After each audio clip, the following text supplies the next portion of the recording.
Mari kita baca suratul Fatihah. Kita hadiahkan kepada guru-guru kita, orang tua kita, keluarga kita, sahabat famili kita, juga para jemaah kita yang telah berpulang ke rahmatullah, khususnya yang telah mewakafkan masjid ini dan yang telah menginfakkan hartanya di masjid ini, yang telah dipanggil oleh Allah Subhanahu wa Ta'ala agar Allah senantiasa mencurahkan rahmat dan maghfirahnya.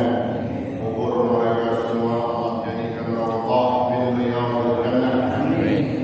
Dan keluarga kita, jamaah kita, atau kita yang saat ini dalam keadaan kurang sehat, agar Allah angkat penyakitnya dan diberikan kesembuhan yang sempurna. Juga kita yang hadir pada pagi hari ini senantiasa Allah berikan taufik dan hidayahnya. Allah jaga kesehatan kita, Allah berikan keberkahan di dalam hidup kita. Ala hadhihi niyyah wa khususan li mu'allif hadzal kitab wa ala man wasalahu as-salih wa ila hadratin nabiyil mustafa rasulillah Muhammadin sallallahu alaihi wasallam. Al-Fatihah. Billahi minash shaitanir rajim. Bismillahirrahmanirrahim. Alhamdulillahi rabbil alamin. Arrahmanir rahim. Maliki yaumiddin. Iyyaka na'budu wa iyyaka nasta'in. Ihdinas siratal mustaqim. Siratal ladzina an'amta 'alaihim ghairil maghdubi 'alaihim waladdallin. Amin. Bismillahirrahmanirrahim. Alhamdulillahi rabbil alamin. Wa bihi nasta'inu 'ala umuri dunya wa din. Wassalatu wassalamu 'ala asyrafil anbiya wal mursalin sayyidina Muhammadin wa 'ala alihi wa sahbihi ajma'in. Amma ba'du, subhanaka la ilma lana illa ma 'allamtana innaka antal alimul hakim. Rabbi shrah li sadri wa yassir li amri wahlul 'uqdatam min lisani yafqahu qawli wa qur rabbi zidni 'ilma. Yang saya hormati segenap pengurus Masjid Jami Al-Hikmah, Ketua Masjid Jami Al-Hikmah, Bapak Ustaz Muhammadin, Ustaz Agus dan yang lain-lainnya, juga yang saya hormati para asatidzah, antaranya Ustaz Bi Muhammadi, Ustaz Adam, Ustaz Osasi, Ustaz Ali Muhammad Hashim,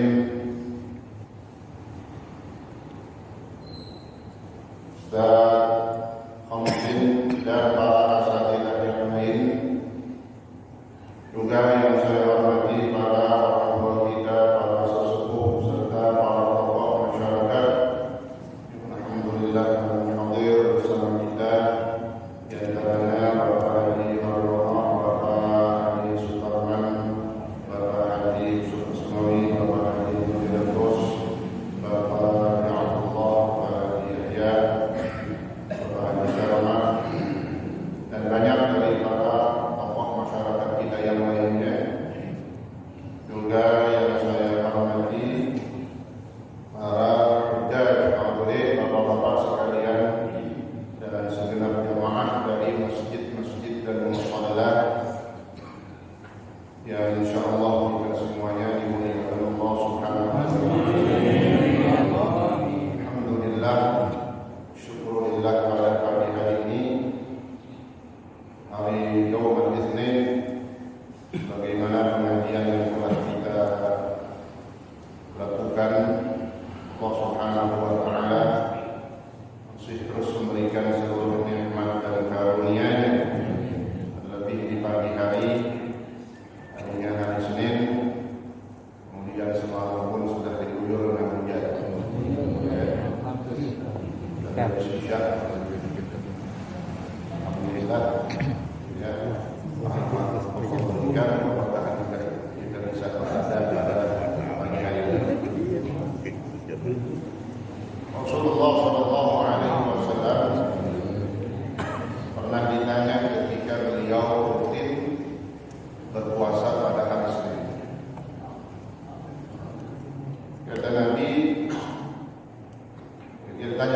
sahabat, "Ya Rasulullah, kenapa engkau berpuasa pada hari Senin?" Lalu Rasulullah SAW menjawab, "Dzaka yaumul wulidtu." Pada hari itulah aku dilahirkan, dan pada hari Senin itulah diangkatnya amal ibadah kita semua. Dan aku senang ketika amalku diangkat, aku sedang dalam keadaan berpuasa. Maknanya apa? Ya, kita mungkin ada yang tidak berpuasa, tetapi kita mengambil dari ucapan Rasulullah. Kita pengen ketika hari Senin ini kita mengadakan taklim, dan pas hari itu diangkatnya amal-amal kita. Amin, amin. Allah menjadi menambahkan keyakinan kita dengan banyaknya hadir yang kita dapat di sini. Karena di dalam hadis yang lain Rasulullah SAW mengatakan, "Tu'radul a'mal yaumal itsnain wal khamis." Hadis sahih, ya. Tu'radul a'mal yaumal itsnain wal khamis. Diangkat amal kita setiap pekannya. Kulla jumu'atin. Kalau dalam hadis kulla jumu'atin, setiap pekan. Kalau kita kadang ada kebiasaan setiap minggu nyebutnya. Ya, kalau bahasa Arab itu kulla jumu'ah. Kalau jumu'ah itu pekannya. Ya, dalam satu minggu. Kalau hari Jumatnya Jumat, ya. Kalau pakai dhammah jumu'ah itu pekan. Ya. Tadi kita sudah kebiasaan pakainya minggu, setiap minggu. Yang baru sebenarnya setiap pekan, ya. Kalau bahasa Indonesia. Nah, kata Nabi, "Tu'radul a'mal yaumal itsnain wal khamis." Jadi angkat amal ibadah manusia setiap pekan itu 2 kali. Ya. Pada hari Senin dan pada hari Kamis. Maka kita berharap insyaallah mudah-mudahan setiap Senin kita mengadakan pengajian. Pada saat itulah amal kita diangkat dan ini sudah bertambah. Amin ya rabbal alamin. Kalau orang-orang Yahudi untuk menjauhkan umat Islam dari hari Senin ini, ya kalau Nabi kan udah senang banget, ya bahkan Nabi berpuasa, bahkan tadi amal ibadah diangkat. Jadi orang Yahudi dia terapkan pemahaman tentang aku tidak suka hari Senin. Bahasa Inggrisnya apa?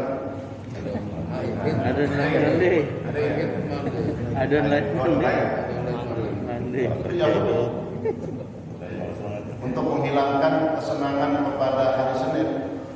Ya, makanya kadang ditumbuhkan kalau orang kerja hari Senin, ya bawaan dari segi kerjanya. Tapi ketika melihat hari Senin, hari mulia, kita jadi semangat. Maka ini insya Allah menambah semangat kita. Mari kita lanjutkan pelajaran kita dalam kitab Bidayatul Hidayah. Bismillahirrahmanirrahim. Qala Syekhul Mu'allif rahimahullah ta'ala bihi wa adana naf'a bihi wa bi'ulumihi wa bi asrarihi fi darain amin. Masih kita membaca di dalam Mawaqif Rububiyah.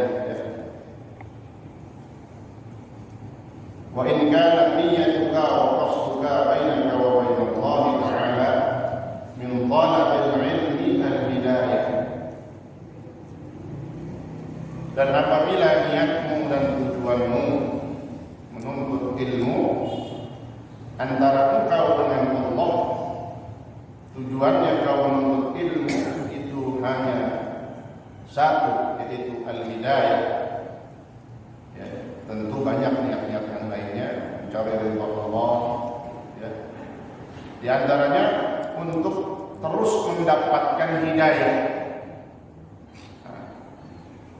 Nah, maksudnya mendapatkan hidayah bagaimana? Dengan tanwi bi tahsilihi izalat al-jahli an nafsik wa an sa'ir duha. Kemarin sudah kita jelaskan dengan contohnya kau niat di dalam menuntut ilmumu. Ini di sini kita duduk untuk menjadikan izalatul jahl, menghilangkan ketidaktahuan kita terhadap hukum-hukum Islam. Kita duduk di majelis ilmu sehingga jadi mengetahui yang tadinya kita tidak tahu. khususnya di dalam ilmu syariat atau ilmu agama. Wa an sa'iril fuqaha, dan juga tujuan kita duduk di majelis ilmu untuk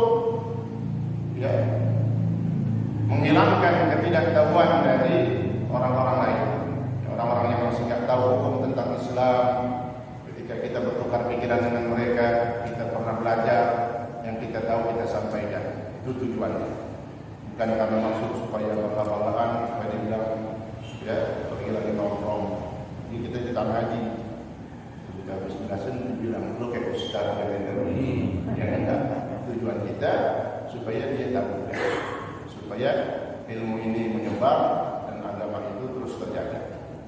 Maka selanjutnya tujuannya di antaranya juga tujuan yang baik di dalam menuntut ilmu, wa ihya'ud-din, menghidupkan agama. Menghidupkan agama tergantung dan kita berada di kampung kita. Alhamdulillah, dijaga karsa, alhamdulillah jadi hidup dengan banyaknya majelis ilmu. Ihya'ud-din. Ini kita baru di sini bikin pengajian.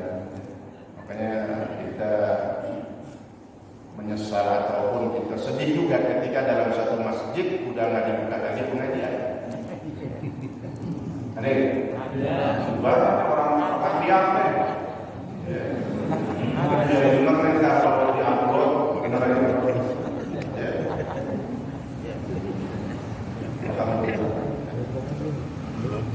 berarti apa, seakan-akan agama udah mati di situ.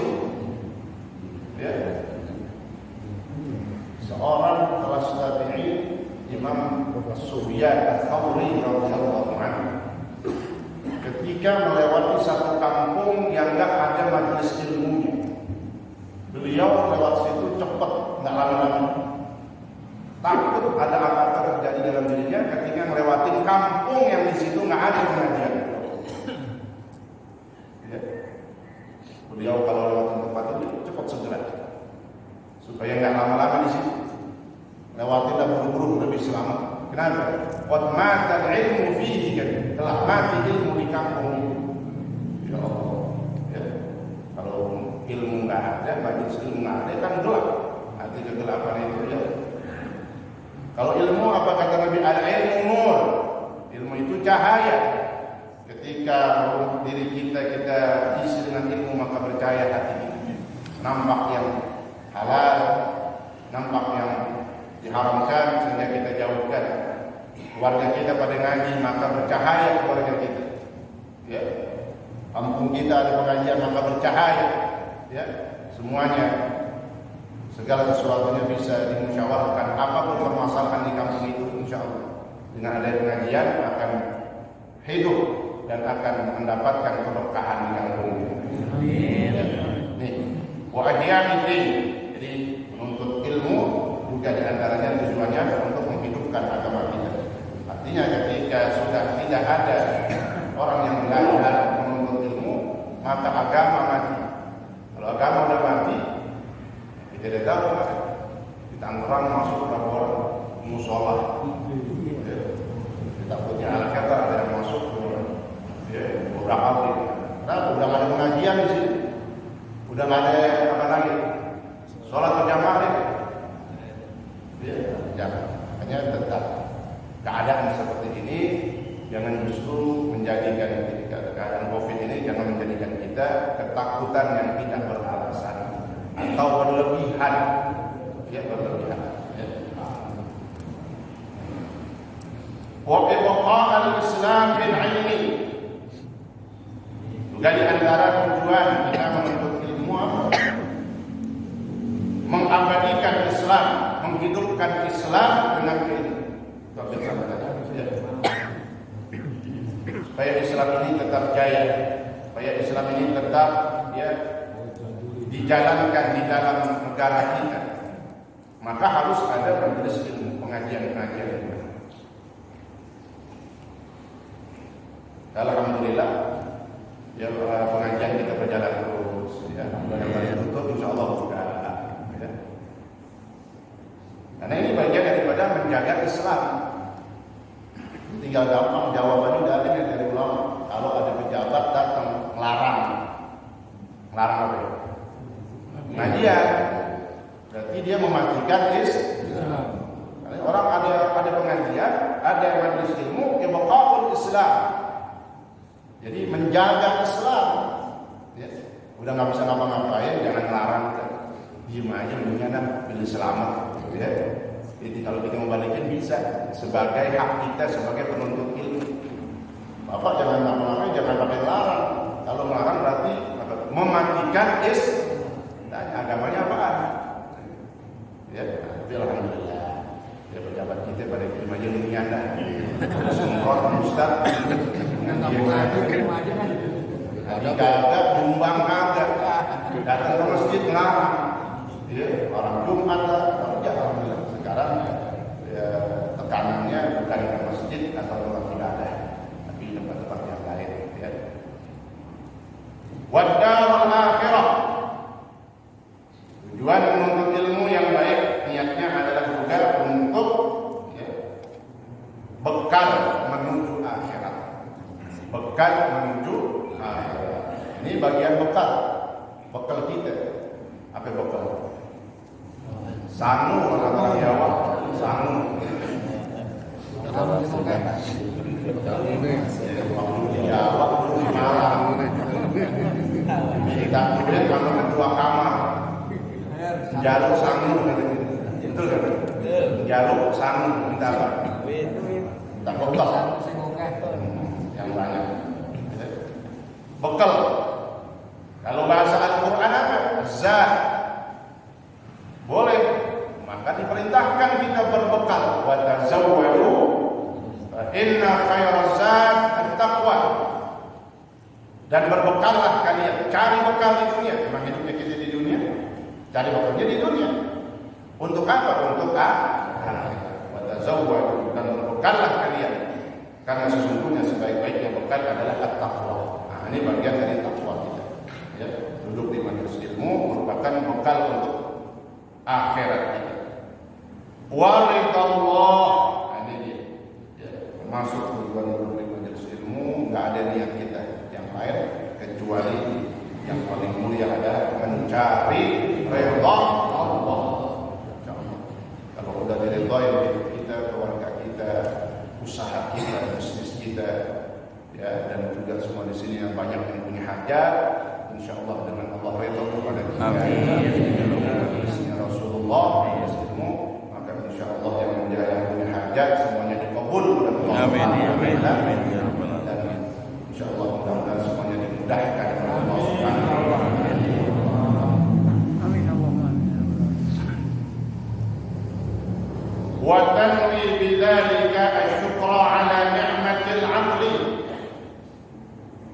Masih niat-niat mulia, niat-niat yang baik di dalam menuntut ilmu. Nah, ini ketika diniatkan maka berpahala, gitu ya.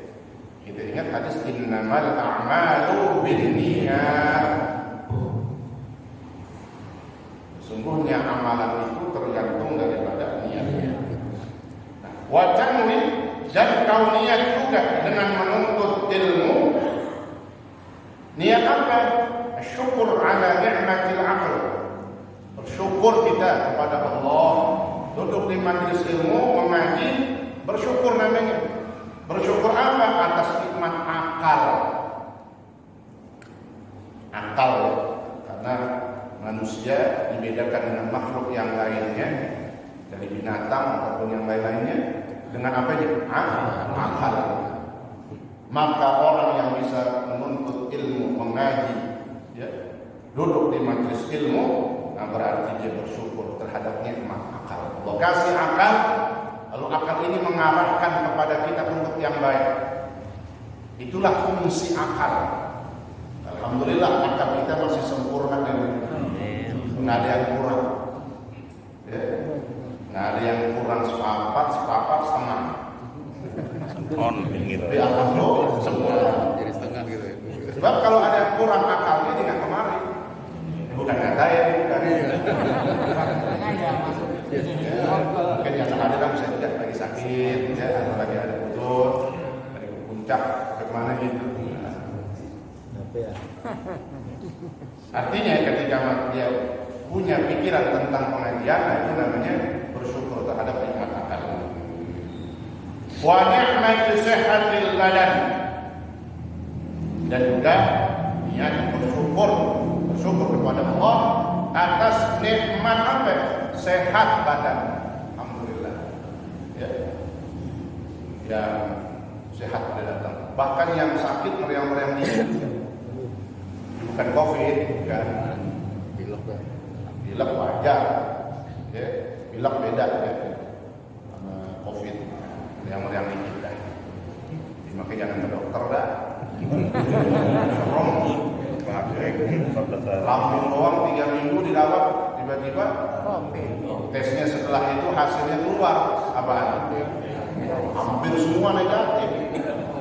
Ya, di kampung saya, di mana orang yang di mana aja. Ya. Kita serahkan semuanya kepada Allah. Tawakal kita lakukan, ikhtiar pun kita kerjain. Ya. Arahan dari pemerintah kita ikuti dulu. Jadi kita bersyukur dengan duduk di majelis itu, kata ulama, bersyukur atas nikmat sehat badan, nikmat tubuh kita. Maknanya iya, inilah orang yang bersyukur dengan nikmat tubuh. Allah kasih sehat badannya, dia taruh badannya, jasadnya, fisiknya dalam satu majelis yang mulia. Dia namanya bersyukur. Sebaliknya ada, alhamdulillah. Itulah orang yang gak bersyukur. Dikasih badan, tubuh sehat, tapi buat diri depan panggung dangdut, tangannya udah diangkat ke atas aja. Pokoknya udah dengar lagu dangdut udah surga katanya. Ya, maju mundur.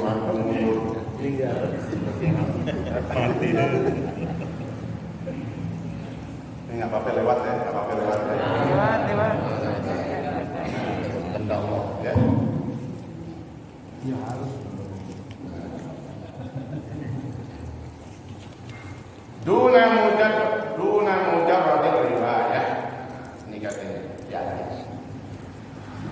Tujuan duduk di majelis ilmu bukan sekedar cerita-cerita atau mendengarkan kisah. Lalu pulang tidak ada hasil atau tidak ada yang menempel dalam hati kita. Ya, jangan sampai tidak ada yang kita pikirkan dari ilmu yang telah kita pelajari. Ya, minimal ada. Ya, satu lah. Ya, meskipun sedikit.